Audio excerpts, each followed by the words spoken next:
She cheated on me with an Uber driver. But that was just the beginning. I thought I was living the perfect modern marriage, until I followed my wife one afternoon and watched her climb into the back seat of another man's car. What happened next shattered everything I believed about love, trust, and who I thought I was. And that's just the beginning. Yeah, I never thought I'd be writing something like this, but here we are. My hands are still kinda shaking. Let me rewind a bit and give you the full picture. I, 34 have been married to my wife, Kara, 30F, for just over 5 years. No kids, by mutual decision, or so I thought. We were one of those couples people described as modern, successful, and chill. We both worked remote jobs in tech, no major drama, pretty decent communication, or again, so I thought. We started taking some space from each other during work hours once the pandemic blended our lives into one big soup. She'd go for walks in the afternoon or head out to a coffee shop to focus. Sometimes she'd take these random errands in the middle of the day and just say, "I need air." Totally believable. We both had busy lives and didn't really hover over each other. About 8 months ago, she started using rideshare apps more than usual. She said it was for safety. Parking was a pain downtown, she didn't want to deal with traffic, etc. I didn't question it. I'm not the jealous type, and honestly, I respected her independence. She even joked a few times about how she always got the same driver, some guy named Jay, and how weird that algorithm must be. Now that I look back, the signs were all there. She'd come home flushed, more energetic than usual. Sometimes even giddy. I remember once asking her what was so funny and she said, "Jay told me this story about a drunk couple he picked up. It was wild." I laughed along with her, completely blind. Eventually, she started dressing up more for her outings. Just because, she'd say. New perfume, too. Expensive stuff I didn't even know she owned. But again, I never pushed. I didn't want to be that husband. Then one day, I caught a weird moment. She was coming back from yoga, but I spotted her across the street from our building, getting out of a car that definitely wasn't a rideshare. It was parked. No app open. And the way she leaned into the window before walking away? Intimate. Like, "Thank you for rocking my world" intimate. I didn't say anything right then. I don't know why. I guess I wanted to believe I was imagining it. A week later, she said she was going to meet a friend for lunch. I kissed her goodbye and watched her get into a black sedan that pulled up out front. Something about it twisted my stomach. On a hunch, I opened the rideshare app on her old iPad that was still logged in. No ride scheduled. Nada. That was the first real moment I knew something was wrong. After that gut punch realization with the rideshare app, I started paying closer attention. I wasn't trying to turn into a paranoid freak, but something inside me snapped, like the curtain had finally lifted and I couldn't pretend anymore. The next few days, I kept my routine the same on purpose. I acted like everything was normal.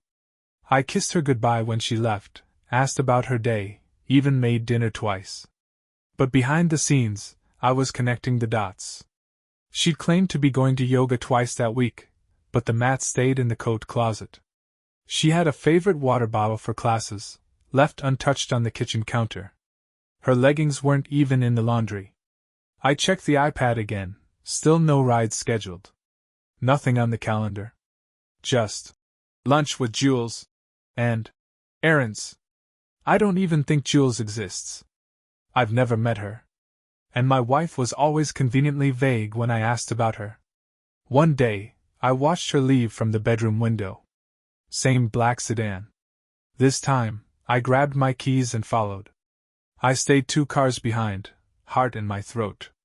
She didn't go downtown. No yoga studio. She didn't even stop at a cafe. She went to this quiet park off of Elridge and 14th, the kind with walking trails and a lot of wooded cover. I pulled into the opposite lot and just watched. They didn't get out of the car. Not for 15 minutes.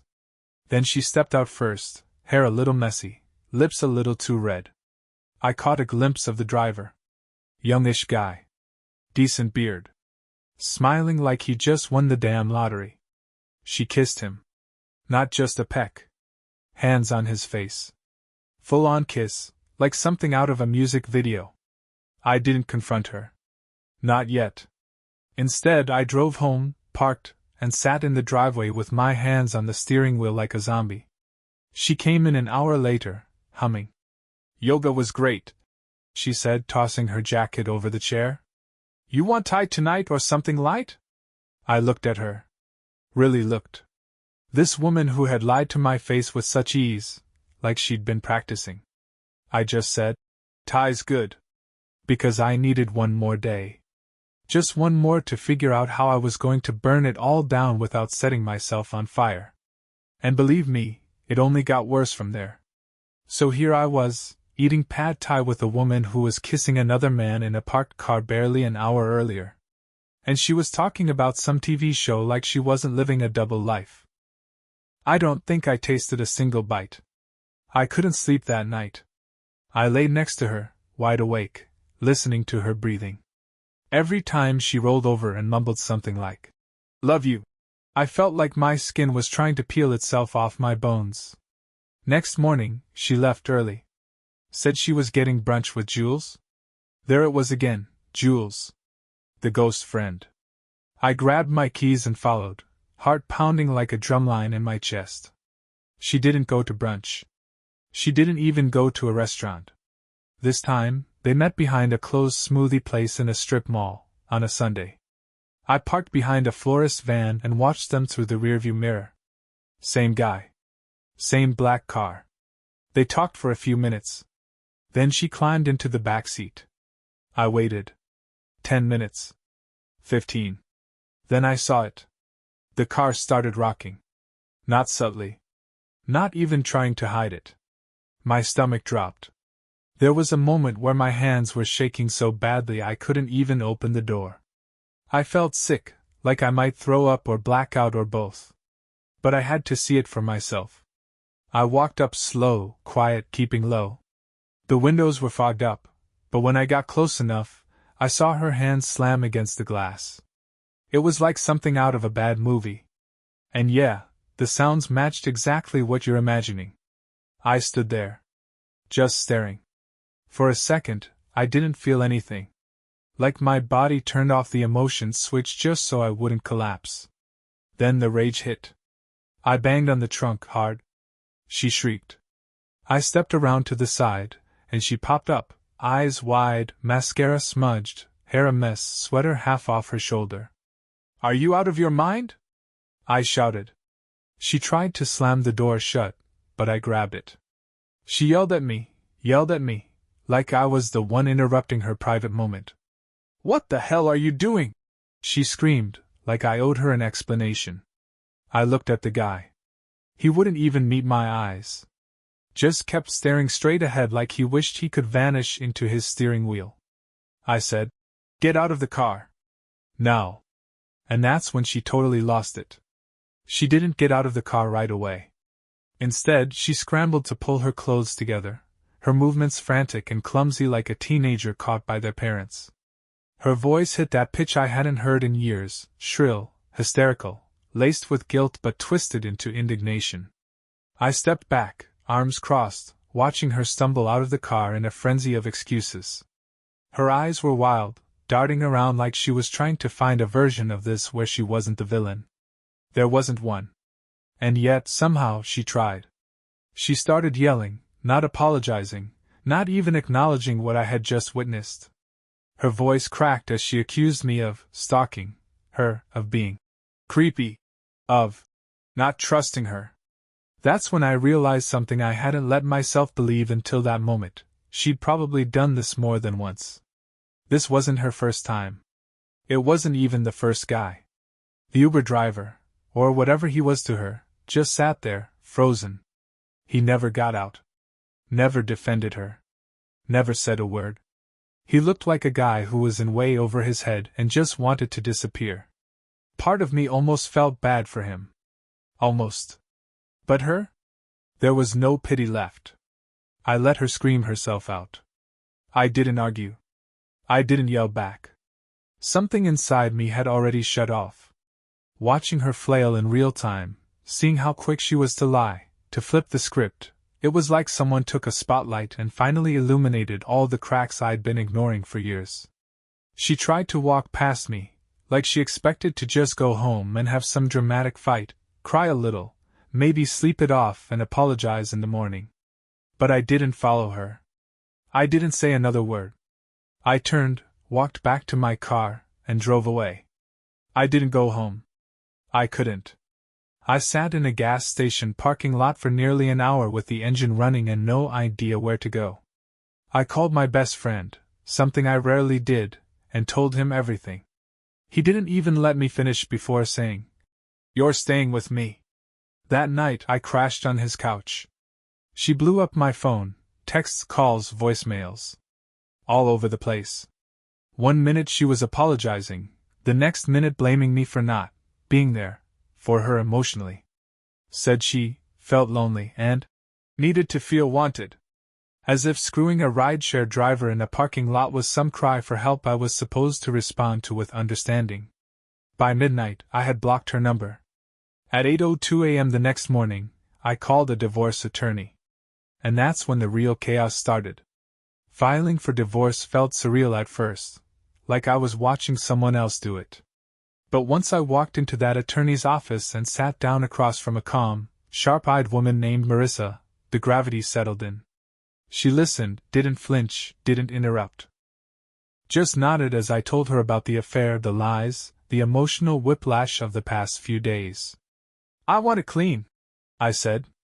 "Fast. No drawn-out drama." She gave me this knowing look, like she'd heard that before. "It's rarely clean," she said. "But we can make it clear." I signed the paperwork that afternoon. The next hurdle? Serving her. Marissa suggested a professional process server, someone discreet, detached. But some petty part of me wanted her to feel the weight of what she'd done, in person. I didn't want a clean break. I wanted her to see the consequences land on her doorstep like a hammer. The opportunity came 2 days later. She hadn't stopped trying to reach me. She emailed, DM'd me on random apps. Even messaged my cousin asking if I was okay. She didn't want to fix things, she just wanted control back. She wanted me quiet, compliant, and home. She was back at the apartment the night the papers arrived. I timed it. I had someone knock on the door, hand her the envelope while she was still in her work clothes, wine glass in hand like nothing had happened. The scream that followed, I swear, you could have heard it across the hallway. Apparently, she trashed the kitchen. Knocked over a bar stool.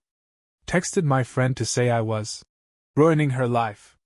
Said she didn't deserve to be punished for one mistake. One mistake? No. Because that's the thing.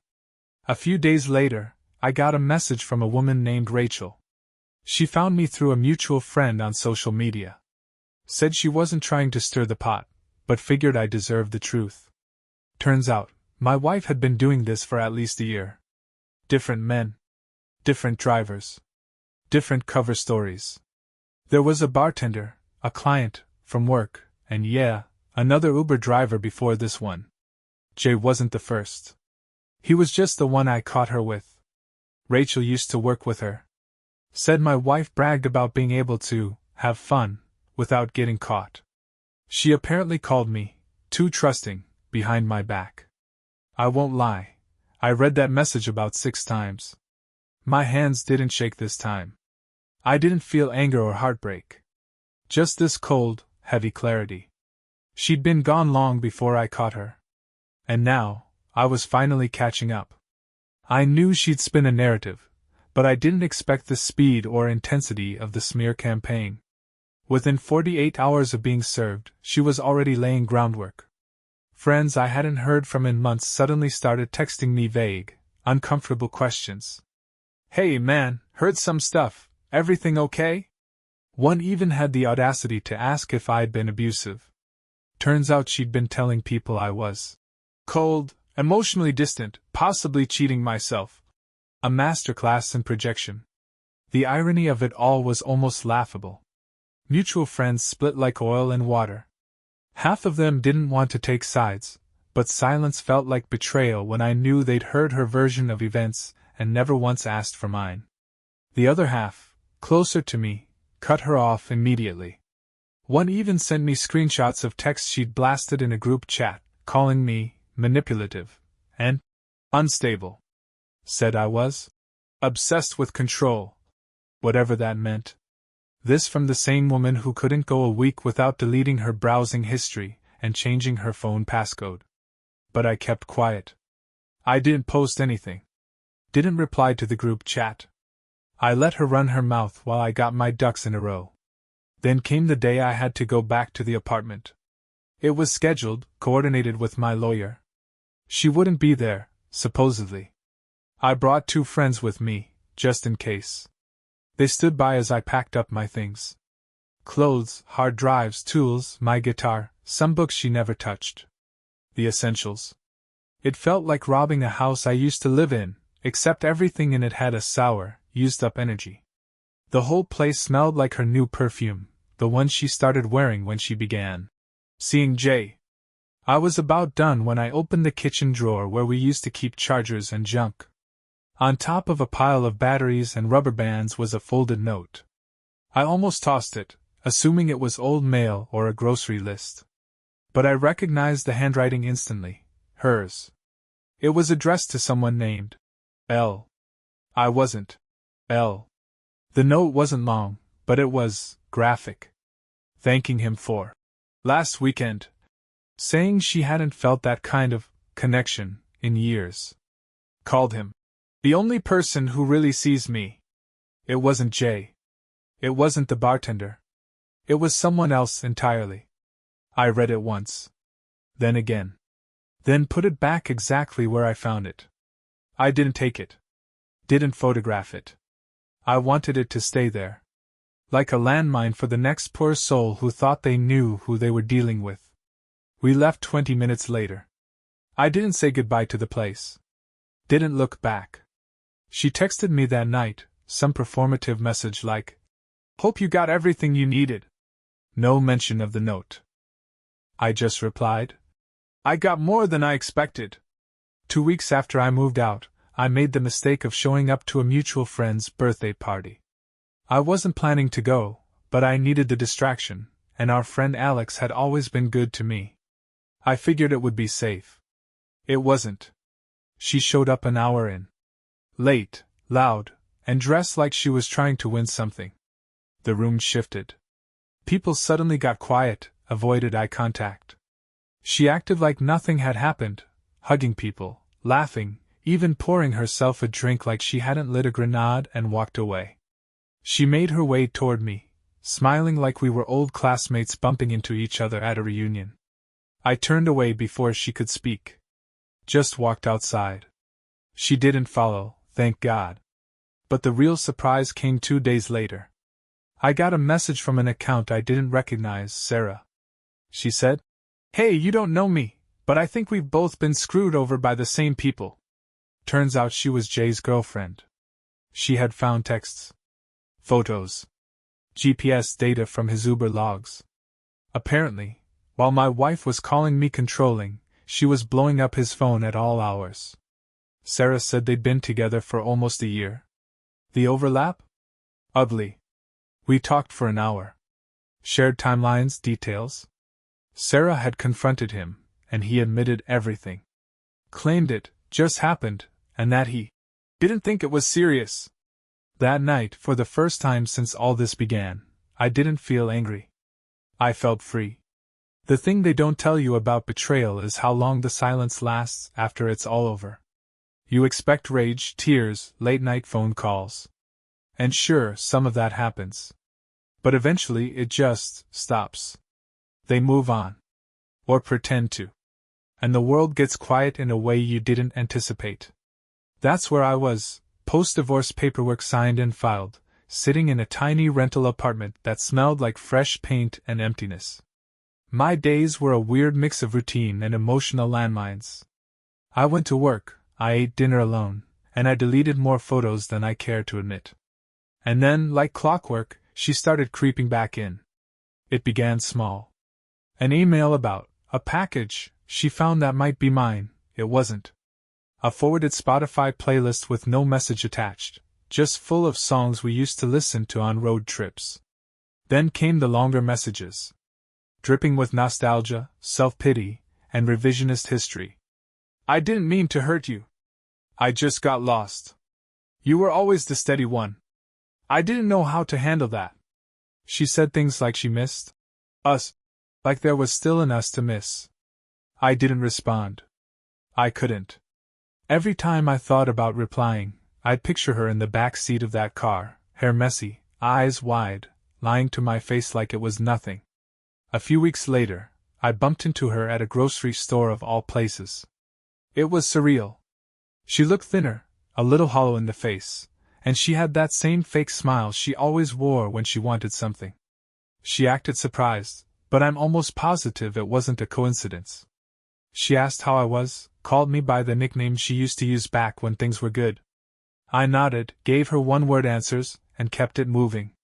She followed me down the aisle, talking about how lonely she'd been, how everything had fallen apart after I left. Said Jay ghosted her. That she made a mistake. No apology. Just a lot of "I'm hurting too."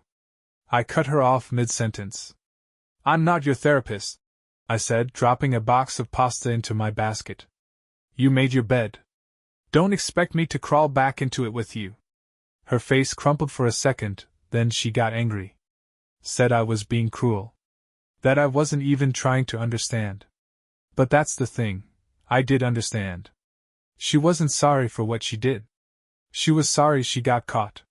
Sorry she lost control.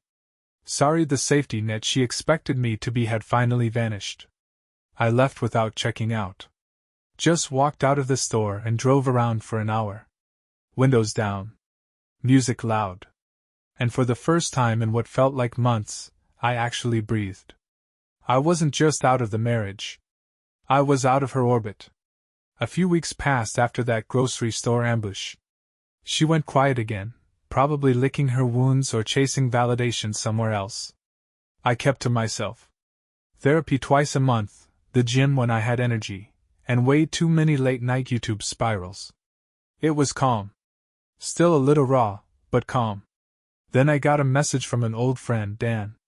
He was part of our couple friend group, the group we'd double-dated with, vacationed with, hosted dinner nights with back when everything looked picture-perfect from the outside. He sent me a screenshot from a group chat I hadn't been part of since the separation. Apparently, she had created a new one. No me included. Of course. The screenshot was blurry, but I could read enough. The context? One of the friends had just gone through a breakup, and the conversation shifted to relationships, infidelity, and regret. And then she chimed in. She said, "Honestly, monogamy isn't natural. People make mistakes. I think it's cruel to expect one person to meet all your needs forever. I mean, I tried, but I was bored. I felt like a roommate. I needed something more exciting." Roommate. That word hit me harder than I expected. It sat in my chest like lead. All those nights I cooked her dinner. All the birthdays I planned, the stupid inside jokes, the little care packages I left for her during stressful work weeks. I was just a roommate to her? Dan sent a second message. "I'm sorry, man. I didn't want you to see that, but I thought you deserved to." And he was right. I did deserve to see it. Because that was the final piece for me. She never valued the life we built together. She wanted novelty. Someone to flirt with her in traffic. Someone to sneak around with and make her feel dangerous. And when I gave her comfort, reliability, trust, she called it boring. It wasn't just betrayal. It was disrespect. She could have left. She could have said she was unhappy. Hell, we could have ended things like adults. But she chose lies, sneaking around, and justifying it later with some pseudo-intellectual, emotionally vacant nonsense. That night, I archived every photo of her I still had. Deleted her number again. Unfollowed her new burner account she'd made to stalk mine. And I let her go. Truly. The ashes were cold now. There's no better word for it. After everything, Even opening a dating app felt like stepping onto a minefield with a blindfold on. I wasn't angry anymore, not really, but I was cautious in a way I never used to be. "What do you do for fun?" or "What are you looking for?" felt like an interrogation under a smiling mask. But I made myself try. It started with coffee dates. Low pressure. Casual. I'd show up, be polite, listen, smile when it felt genuine. Most didn't go past the first meeting. I wasn't ready, and they probably felt it. I didn't want to waste anyone's time, but I also didn't want to sit in my apartment forever, rebuilding IKEA furniture metaphors in my head. Then I met someone. Not lightning bolt love. Not fireworks. But real. Solid. Her name was Leah. She worked in publishing, had a dry sense of humor, and actually laughed when I told her my favorite comfort show was a trashy cooking competition where no one knows how to cook. We clicked in this calm, steady way. No rush. Just easy conversation and shared glances that didn't feel like a game. Eventually, I told her. Not all the gory details, but enough. That I'd been married. That it ended because she cheated. That it wasn't just an affair, it was layers of lies. I expected her to flinch. Maybe take a few steps back. Instead, she just nodded and said, "You don't seem bitter." That's rare. That one line stuck with me. Because I wasn't bitter anymore. I was just done. Like someone who'd crawled out of a collapsed building, coughing dust, and finally realized the sky was still above them. But just when I thought the past had finally stayed buried, I got a message. It came through Instagram, an account with no posts, no name, just a profile picture of a car's interior. My stomach dropped when I saw the message preview. "Hey, I owe you an apology." It was him. Jay. The Uber guy. I almost didn't open it. I stared at it for 15 minutes. But curiosity won. The message was short. Awkwardly polite. He said he didn't know she was married at first. That by the time he found out, he was already in deep. Claimed she told him I was checked out. That we were separated. That I didn't touch her anymore. He said. "I didn't know you, man. But I wouldn't have gone there if I'd known the truth." "I'm sorry." I didn't reply. Not because I hated him, honestly, he was just another casualty in her disaster. But because it didn't matter anymore. His apology wasn't for me.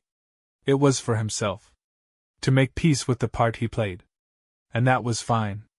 I'd already made mine. I didn't expect to ever see her again. Not really. We'd untangled our lives as best we could. I had blocked her on everything. I figured she'd eventually slither off into someone else's DMs or backseat. But the universe, or her ego, wasn't done yet. It happened at the worst possible time. I was out walking through a weekend market with a friend of mine, nothing romantic, just someone I'd met through mutuals who made me laugh and talk trash about overpriced candles with me. It was chill. Light. I hadn't felt light in a long time. We were standing near this taco stand when I felt it. That awful tingle. You know the one, like the air shifts before a storm. I turned around, and there she was. Kara. Standing a few feet away, pretending she hadn't just tracked me like a bloodhound. Sunglasses, perfect hair, that calculated expression she always wore when she was about to fake vulnerability. Like she was auditioning for sympathy, and I was supposed to clap. She walked up like we were old friends who hadn't seen each other in years, not like she'd blown up our marriage and left the pieces for me to clean. "Oh my God!" she said, voice soft, fake smile locked in. "You look good." I didn't respond. My friend noticed the tension immediately and drifted off with a quick, "I'll grab us some drinks." Bless her. Kara tilted her head like a curious bird and sighed. "I've been thinking about you a lot." Of course she had. Probably the minute her little affair with Jay fell apart, and she realized the rush of sneaking around didn't come with a retirement plan. She started talking like nothing had happened.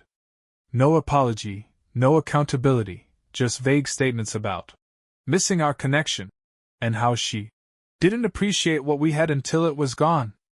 I didn't say much. Just listened. It felt like watching someone read lines from a bad play they wrote themselves. And then she said it. I don't think either of us really handled things perfectly. That was it. The final lie. The last little twist of the knife. I smiled. You cheated, I said, calm as I've ever been. You lied. You didn't just burn the bridge, you sold tickets to the fire. Her face twisted for a second, like she wasn't used to not being forgiven, or at least gently tolerated. She tried to pivot again, mumbling something about needing to feel alive. But I was already walking away. I didn't look back. Because in that moment, I realized she never knew who I was. Not really. Not the man who loved her. Not the man she betrayed. And definitely not the man who'd survived her. After that final face-to-face, something in me hardened for good. It wasn't rage, not anymore. It was like that last thread of emotional obligation had finally snapped. I'd spent so long carrying this invisible weight, not even realizing it was still there until it finally disappeared. I went back to my life quietly, like slipping into an old pair of shoes I hadn't worn since before the world cracked open. My routines came back slowly. Waking up early again. Cooking for myself instead of ordering takeout. Going to the gym without dragging my feet. Nothing radical, but everything felt intentional for the first time in months. That fall, I moved to a new apartment. A little farther from the city, more trees, less noise. It wasn't flashy or Instagram-worthy, but it felt like mine. No memories in the walls. No shared furniture with bitter ghosts attached. Just space. And peace. For the first time since the divorce, I took a real breath. I think what hit me hardest in the months after was how much of myself I'd let disappear during our marriage. It wasn't just about the affair, that was the eruption. But the erosion had been happening long before. The little compromises that chipped away at who I was. The way I started censoring my own thoughts just to keep the calm.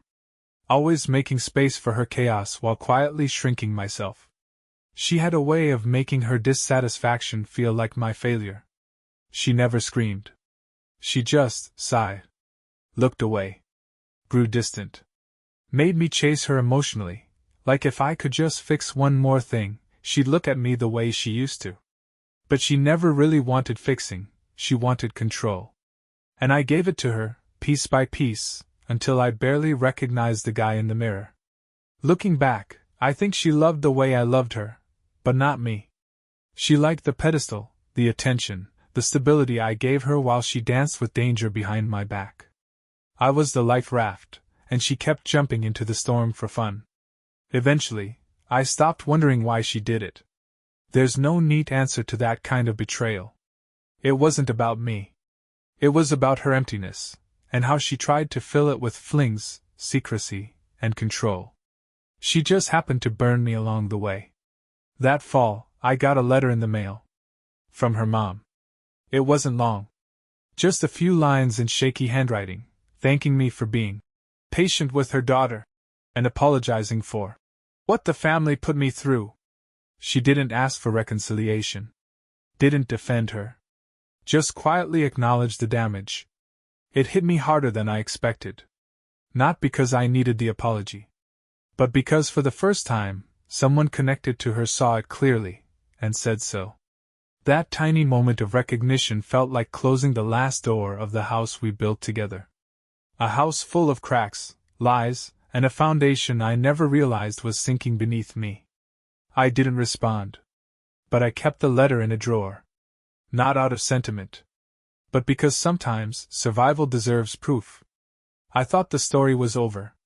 I had cut ties, built new routines, even started opening up to someone new in a cautious, no-rush kind of way. I was healing, slowly, and for the first time in a long while, the quiet in my life didn't feel threatening, it felt earned. But of course, she couldn't leave it alone. It started subtly. One of my accounts, my old Spotify, the one we used to share, got logged into from a different device. Then my Apple ID flagged an attempted password reset from a location I didn't recognize. Minor stuff, just enough to trigger that old tension in my chest. At first, I chalked it up to bad digital hygiene. I changed my passwords, enabled two-factor, cleaned up some old email logins. The kind of digital house cleaning I should have done months ago. But then it got weird. One morning I woke up to a message from an unknown number. No name. Just a single sentence. I saw you with her. That's who you replaced me with. I didn't reply. I didn't need to. I already knew who it was. Nobody else in my life would even think like that, let alone send something that loaded at 2:41 a.m. I reported the number. Blocked it. Moved on. Until the next week, when someone keyed my car. Not just a random scratch, deliberate. Deep, aggressive strokes on the passenger side. My neighbor caught it on his doorbell cam, but the footage was grainy. No clear face. Just a hood, a figure, and the unmistakable energy of revenge. Still, I hesitated. I didn't want to believe she'd go that far. That childish, that angry. But there was no one else who made sense. Then came the final straw. I got home from work one night to find an envelope shoved under my door. Inside was a printed photo of me and Leah, just sitting together at a park, fully clothed, laughing over iced coffee. On the back, scribbled in red ink, "She'll never love you like I did." That was it. That was the moment everything snapped. I called the non-emergency police line and filed a report. Not out of spite. Not to escalate. But because I realized something important. I wasn't just protecting myself anymore. I was protecting my peace. And peace is something I had fought too hard to reclaim. They couldn't prove it was her, not yet. But the officer took it seriously. Took the photo, the number, even the neighbor's footage. Gave me the steps to file for a restraining order if things continued. I didn't want to see her in a courtroom. I didn't want another confrontation. But I also wasn't going to let her turn my life into some post-divorce horror show. I didn't reach out. Didn't warn her. I just built the walls higher. The irony? She was the one who wanted freedom. She just couldn't stand to see me actually living it. You hear a lot about healing after betrayal, but no one really talks about the parts in between, the slow, awkward, sometimes dull process of relearning how to live in your own body without bracing for emotional impact. I didn't wake up one day suddenly. Over it. I wasn't reborn in the glow of revenge or wrapped in the arms of some new fairy tale love. No dramatic movie-ending montage. It was quieter than that. Slower. Gentler. The real healing started with the small, boring things. Making my bed every morning. Cooking a meal that wasn't frozen. Going to the bookstore and wandering without a plan. Listening to music that wasn't tied to some memory of her. I found myself rediscovering who I used to be before everything got so tangled, before I turned into the man who was always second-guessing himself in his own home. And then, slowly, I started letting people in again. Leah wasn't a rebound. She wasn't some savior or solution. She was just kind. Consistent. Honest in a way that didn't feel performative. She never tried to fix me or force me to open up, but somehow she created a space where I wanted to. She asked questions and listened like she didn't already have the answers. She never looked at me like I was damaged. Just a little weathered. Like a well-used book with a spine that still held together. One night, we were walking her dog, and she asked me what I regretted the most. I thought about it for a long time before I answered. I didn't say the marriage. I didn't say the cheating. I didn't even say staying too long. I said, letting myself forget who I was. Because that's what it came down to. For years, I'd bent myself around someone else's emptiness. I shrunk to keep the peace. Gave until I didn't recognize the person doing the giving. And I let her call it love. But now I was building something again. Not just a relationship, but a life. Something rooted in choice, not fear. Not guilt. Not shame. It didn't mean everything was perfect. I still had bad nights. Still had moments where her voice echoed in the back of my head, where I'd wonder if she ever truly saw me at all. But those moments passed quicker now. And that, more than anything, was proof I was finally free. It's strange how the most painful chapters of your life eventually shrink into stories. Stories you tell over coffee, in therapy, maybe once during a night drive with someone you trust. The rawness fades. The edges round off. And what once felt like the end of the world becomes something survivable. Sometimes even useful. That's what this has become for me, a story I survived. There's a question I've thought about a lot. If I saw her again, and she actually asked for the truth, what would I say? Not the fake apologies. Not the blame-shifting or, "We both made mistakes" routine. I mean, if she was genuinely quiet for once. Just sat there and listened. I think I'd say this. You hurt me more than you'll ever understand. Not just with what you did, but with how easily you did it. The lies didn't shake. The excuses came rehearsed. And still, I wanted to believe you could be better. I spent years confusing your chaos with passion. Your coldness with mystery. Your neglect with my own failure. I thought love meant patience, loyalty, sacrifice. I never realized I was being hollowed out. You didn't love me. You loved that I loved you. There's a difference. But here's the thing. I'm glad it happened. Because without that fire, I never would have rebuilt this life I love. Without the betrayal, I wouldn't have learned what real peace feels like. Without losing myself, I wouldn't have found something even better. Me as I am now. Would I go through it again? Hell no. But would I trade where I've landed now to avoid it? Not a chance. I'm not the man you broke anymore. I'm the man who outgrew the wreckage. And that's the story I'll carry forward, not of a cheating wife and a shattered marriage, but of the quiet, painful, necessary process of rebuilding a life that no longer includes you. The end. For real this time.